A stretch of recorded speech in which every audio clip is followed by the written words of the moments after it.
مراد میمن گوٹ انجمن میلاد کمیٹی کی جانب سے جامع مسجد سبحانیہ میں شان صحابہ کرام عظمت اہل بیت کانفرنس کا انعقاد مرکزی جماعت اہل سنت صوبہ سندھ کے امیر صاحبزادہ مفتی محمد جان نعیمی، مفتی قاضی محمد احمد نعیمی، سید امجد علی شاہ، علامہ عبدالحمید نعیمی، عبدالحفیظ نعیمی، علامہ حسن نعیمی، خدا بخش نعیمی، عرفان نعیمی، وڈیرہ محمد ریحان، جہانگیر جاموڈ، محمد علی جاموڈ سمیت جمعیت علماء مجددیہ نعیمیہ کے اراکین اور بڑی تعداد میں علاقہ معززین نے شرکت کی۔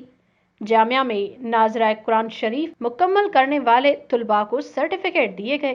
کانفرنس سے خطاب کرتے ہوئے صاحبزادہ مفتی محمد جان نعیمی نے کہا کہ بچوں کی تعلیم اور تربیت ہی ان کی پہچان ہے۔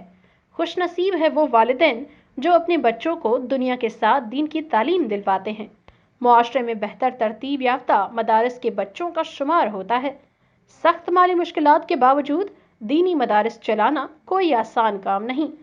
ہمارے مدارس علم اور حکمت کا مرکز ہیں۔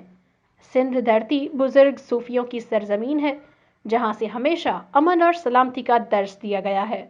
مفتی محمد جان نعیمی نے کہا کہ رسول اللہ صلی اللہ علیہ وسلم نے فرمایا کہ میرے اصحاب اور اہل بیت دونوں سے محبت کرو۔ جس نے ان سے محبت کی انہوں نے مجھ سے محبت کی۔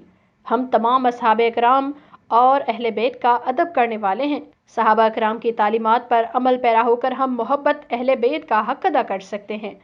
انہوں نے دین اسلام کی سربلندی کے لیے جو قربانیاں دی ہیں وہ کبھی ختم نہیں ہو سکتی۔ نوجوان نسل نماز کی پابندی کرے اور اپنے دلوں میں عشق رسول کی شمع روشن کریں۔ یہی راستہ ہے دنیا اور آخرت میں کامیابی کا ضامن ہے۔ کانفرنس کے اختتام پر سندھ کی ترقی اور خوشحالی سمیت ملک پاکستان پاک فوج کی بقا اور سلامتی کے لیے خصوصی دعائیں بھی کی گئیں۔ Report Sarwar Memon. To watch more videos, please subscribe to our YouTube channel and click the bell icon.